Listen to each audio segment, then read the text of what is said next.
When you think about businesses that are selling through the roof, like aloe or skins, sure, you think about a great product, a cool brand, and brilliant marketing. But an often overlooked secret is actually the businesses behind the business, making selling, and for shoppers, buying, simple. For millions of businesses, that business is Shopify. Nobody does selling better than Shopify. With Shop Pay, that boosts conversions up to 50%, meaning way less carts are going abandoned and way more sales happening. So if you're into growing your business, your commerce platform better be ready to sell whatever your customers are scrolling or strolling on the web, in your store, in their feed, and everywhere in between. Businesses that sell more, sell on Shopify. Upgrade your business and get the same checkout Skins uses. Sign up for your $1 per month trial period at shopify.com/Westwood1, all lowercase. Go to shopify.com/Westwood1 to upgrade your selling today. Shopify.com/Westwood1. If your job at a healthcare facility includes disinfecting against viruses, you know prevention is the best medicine. And maintaining healthy spaces starts with a healthy cleaning routine. Grainger's world-class supply chain helps ensure you have the quality products you need when you need them. From disinfectants and cleaning supplies to personal protective equipment, so you can help deliver a clean bill of health. Call 1-800-GRAINGER, click Grainger.com, or just stop by. Grainger, for the ones who get it done. At Arizona State University, we're bringing world-class education from our globally acclaimed faculty to you. Ranked #1 in innovation for 10 consecutive years and #2 among public universities for employability, ASU isn't just ahead of the curve, it's creating new paths to success. Earn your degree from the nation's most innovative university. Online, that's a degree better. Explore more than 300 undergraduate, graduate, and certificate programs at asuonline.asu.edu. Hey everyone, welcome to the new season of Disappearing Spoon. But before we start, some exciting news. I have a new book coming out this summer. The title is Dinner with King Tut. It's about the fascinating new field of experimental archaeology, on scientists recreating food, tools, weapons, and other lost things from our past. In the course of writing Dinner with King Tut, I attended an authentic Roman banquet. I fired a medieval catapult. I made ancient clothing and sailed on an ancient Polynesian ship to learn old navigation methods. I played Aztec ball games and even talked to people who made human mummies in modern times. I have never written a book with a bigger scope or one that has been more of an adventure. The book comes out July 8th. And as a special bonus, you listeners can pre-order it now and get a discount. Pre-orders help a book a lot. They are vital. So anyone who pre-orders now through my publisher will get 20% off the hardcover. Just use the code SPOON at this website, bit.ly/dinnerwithkingtut. Again, the website for the 20% hardcover discount is bit.ly/dinnerwithkingtut. Offer code SPOON. You can also find that link in the show notes or at samkeen.com/podcast. Please pick up a copy before that offer expires. And now, on with the episode. In 1705, astronomer Edmund Halley made a bold prediction. He was studying the descriptions of 3 bright comets from the past. Each of them appeared roughly 76 years apart. Daringly, he suggested that these 3 comets were in fact the same comet, returning on a periodic orbit. Halley further claimed that the comet would return in 1758. Halley died before he could see his prediction fulfilled. But history has of course vindicated him, and Halley's comet remains an icon of astronomy to this day. Halley's work had consequences beyond astronomy, too. Comets had long been seen as portents of doom or heralds of great events. Halley's discovery undermined that idea. Gods didn't send comets hurtling through the sky as messages to humankind. Comets came and went on their own, on a mindless, predictable schedule. There was nothing special about them. Later generations would take that notion even further. In the 1800s, an instrument called the spectrograph allowed astronomers to analyze the chemical compounds of comets, just like they would analyze rocks or minerals from the ground. This helped banish fear and superstition from cometary science for good, at least in theory. Because when Halley's Comet returned in 1910, a wave of primal terror returned with it, sparking panic across the world. And ironically, far from quieting people's dread, it was science that actually caused the 1910 panic.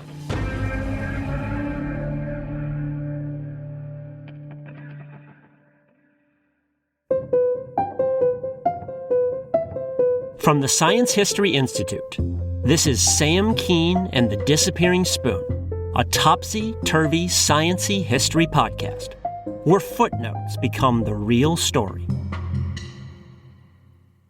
At first, the prospect of Halley's Comet returning in 1910 thrilled the public. Remember all the excitement for the solar eclipses in 2017 and 2024? There was a similar buzz then. It began building months in advance.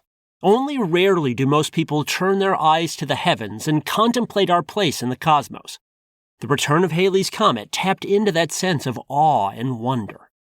The 1910 approach would be even more special than normal because Earth would be passing through the comet's tail, a sprinkling of celestial fairy dust. Astronomers were excited as well. The late 1800s had seen significant advances in spectroscopy, the study of heavenly bodies through the light that their molecules emit. Plus, better telescopes allowed scientists to gather more of that light, and photography allowed them to preserve images for in-depth analysis. Halley's would not be the first comet examined with spectroscopy, but the 1910 approach would allow astronomers to turn their most advanced instruments on this icon and impress the public with their insights. As anticipation built, an English-language newspaper in Paris commissioned a piece on the comet from the astronomer Camille Flammarion.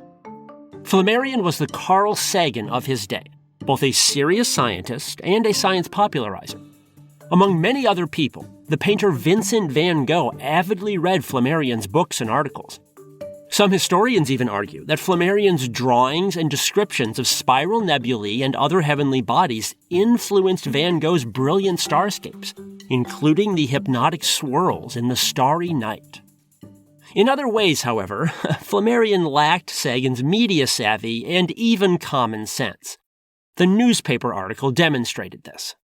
Partway through the article, Flammarion began musing about what would happen when the Earth drifted through the comet's tail. He prefaced this discussion by pointing out that the tail was sparse, far sparser than a cloud. As a result, the consequences of our passage through it would almost certainly be nil. Then, with those caveats out of the way, Flammarion proceeded to speculate wildly. Perhaps, he said, the hydrogen in the comet's tail will somehow combine with the oxygen in our atmosphere. This could strip out every molecule of air we need to breathe, leaving us all choking to death. He offered no plausible mechanism for this reaction. He just threw the idea out there. Similarly, he speculated about carbonic acid forming somehow and searing our lungs. He added that other reactions might cause, quote, a diminution of nitrogen and an excess of oxygen. This could result in the entire human race perishing in a paroxysm of joy and delirium, probably delighted at their fate. In his conclusion, Flammarion returned to responsible analysis. He wrote that the planet Earth plowing through the cometary tail would be akin to, quote, a fog through which a locomotive was dashing at full speed. But guess which part of the article people remembered? The sober reassurance that we need not worry? Or the cinematic horror of mass death from the skies? To be fair, Flammarion was not the only one making irresponsible claims. Another French astronomer speculated, again with no supporting evidence, that the tail might somehow produce a barrage of X-rays. He said this might cause all the water vapor in our atmosphere to condense at once, producing the biggest flood the world has seen since Noah. As a result of such statements, the public fascination with Halley's Comet became tinged with fear. And soon, in February 1910, things got out of hand. That month, teams of astronomers at the Yerkes Observatory in Wisconsin were training more than a dozen telescopes on the comet. An observer compared the array to artillery guns on a battleship. Cots and blankets lay nearby for researchers to catch naps when necessary. On February 7th, these efforts paid off, at least somewhat. The Yerkes announced a modest discovery: the detection of cyanogen gas in the tail of Halley's Comet. Cyanogen is related to cyanide. Just like its more famous cousin, cyanogen has a pungent almond odor. It kills people by preventing their cells from utilizing oxygen. Now, after seeing this worrisome news that Earth might be streaking toward a cloud of toxic gas, a reporter at the New York Times called up Camille Flammarion for his take on the matter. The Frenchman once again showed an astonishing lack of awareness of the power of the media. Without saying it was likely, Flammarion mused that the cyanogen gas could theoretically, quote, impregnate the atmosphere and possibly snuff out all life on the planet.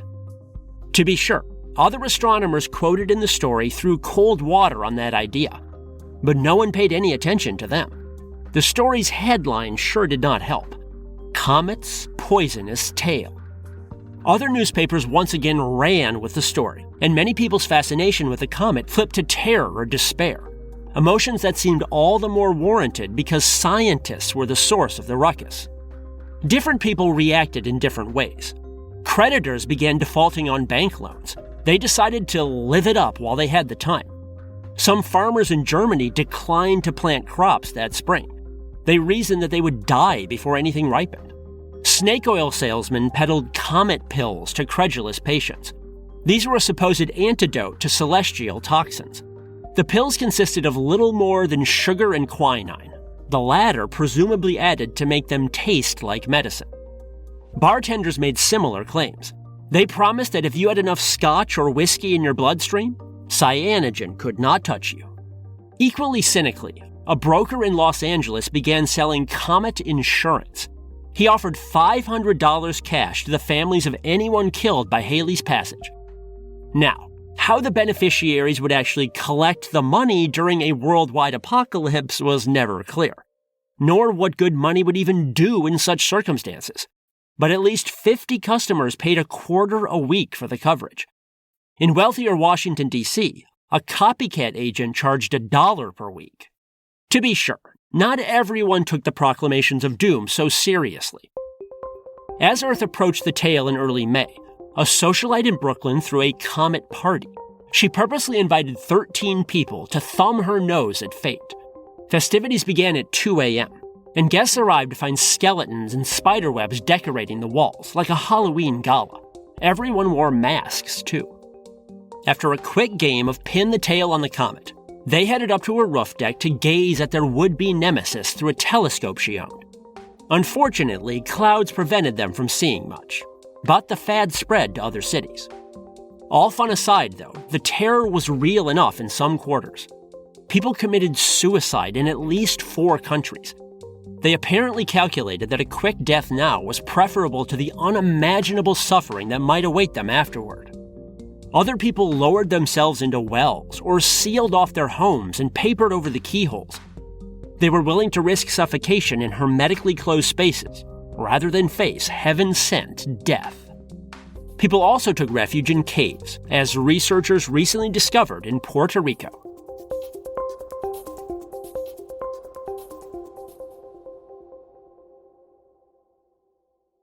If your job at a healthcare facility includes disinfecting against viruses, you know prevention is the best medicine, and maintaining healthy spaces starts with a healthy cleaning routine. Grainger's world-class supply chain helps ensure you have the quality products you need when you need them, from disinfectants and cleaning supplies to personal protective equipment, so you can help deliver a clean bill of health. Call 1-800-GRAINGER, click Grainger.com, or just stop by. Grainger, for the ones who get it done.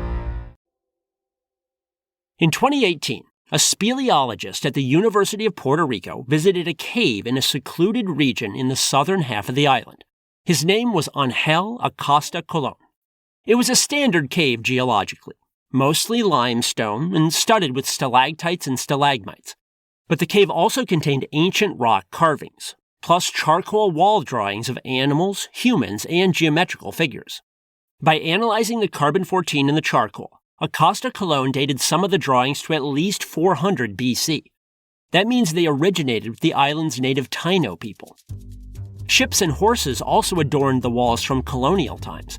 There's even a figure that could be a lion, possibly drawn, Acosta Colón suggests, by an early African slave. In all, the array of pictures spanned the entire history of Puerto Rico, including modern history.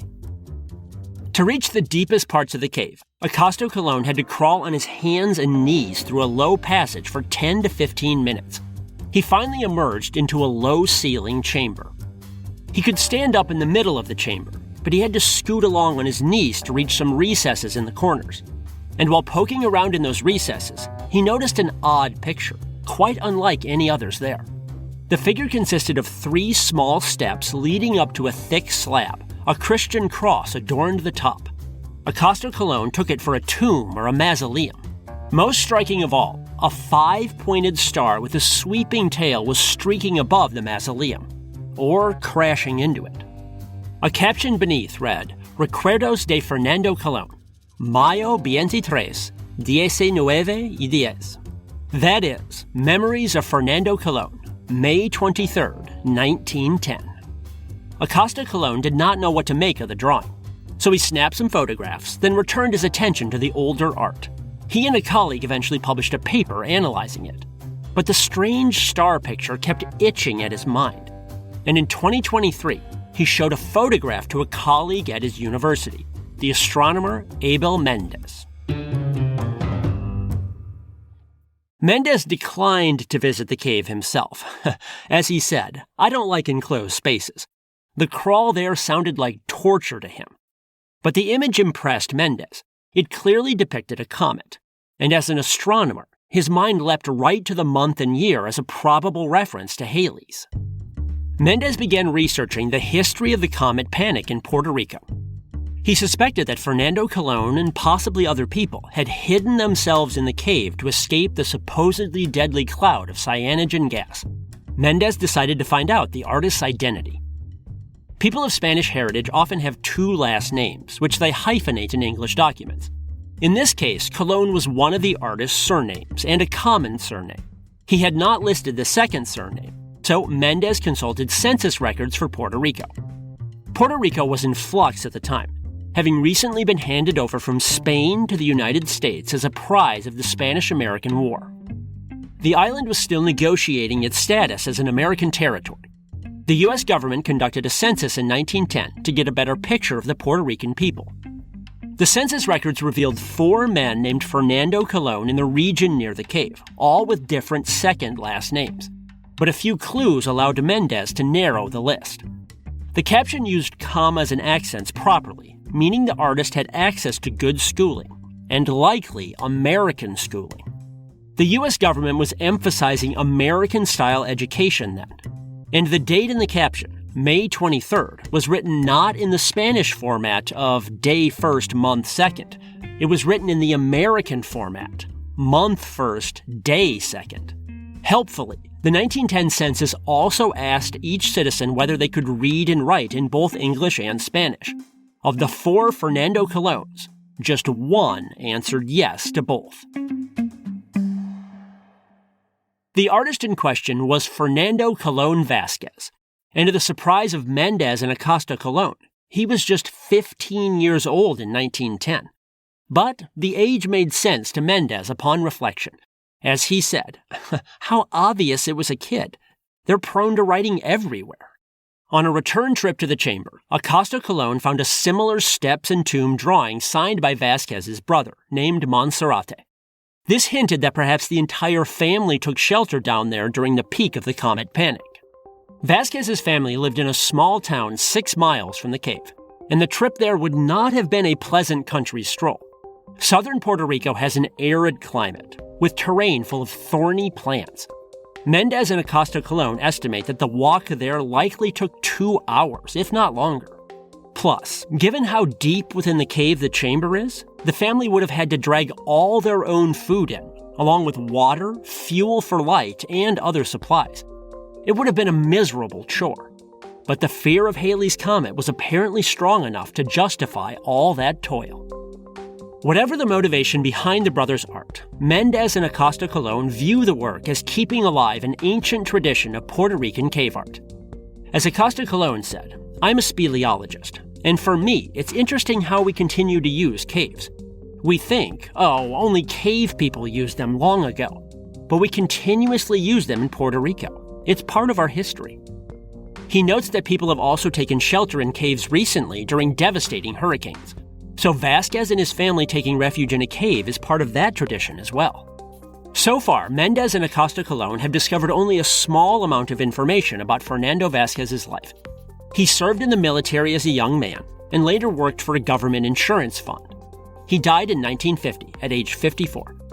He does have 2 children who seem to be alive, and Mendez and Acosta Colón are currently tracking them down to ask if they know more about their father's time in the subterranean refuge. But even if nothing more emerges, Vasquez's drawing remains a prime example of how comets in modern times can stir up tumultuous emotions. It's also an example of how interactions between scientists and the public can go quite wrong. The prestige and imprimatur of science is such that people take even wild speculation at face value sometimes. It's easy to chuckle over the sillier manifestations of the 1910 panic. Comet pills and comet insurance and the like. But Vasquez's work also helps us appreciate what Mendez and Acosta Colón call the blend of fear, fascination, and artistic expression that such events can provoke.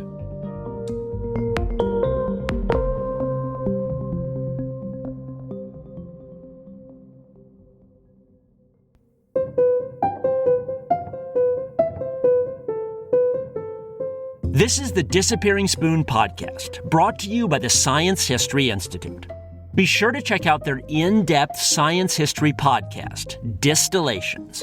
You can find it anywhere you get your podcasts, or on their website, distillations.org.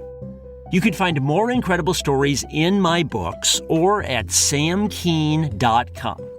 You can also book me as a speaker there for your school or event. If you like this podcast, please spread the word and support it at patreon.com/disappearingspoon.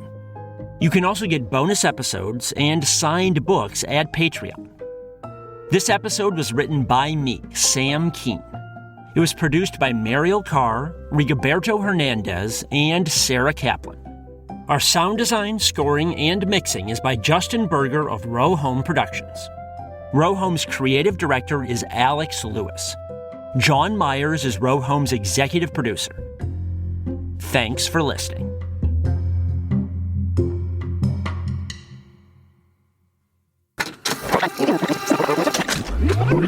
Row Home Productions. If you work in quality control at a candy factory, you know strict safety regulations come with the job. It's why you partner with Grainger. Grainger helps you find the high-quality and compliant products your business needs to inspect, detect, and help correct issues. And the sweetest part is, everyone gets a product that's as safe to eat as it is delicious. Call 1-800-GRAINGER, click Grainger.com, or just stop by. Grainger, for the ones who get it done.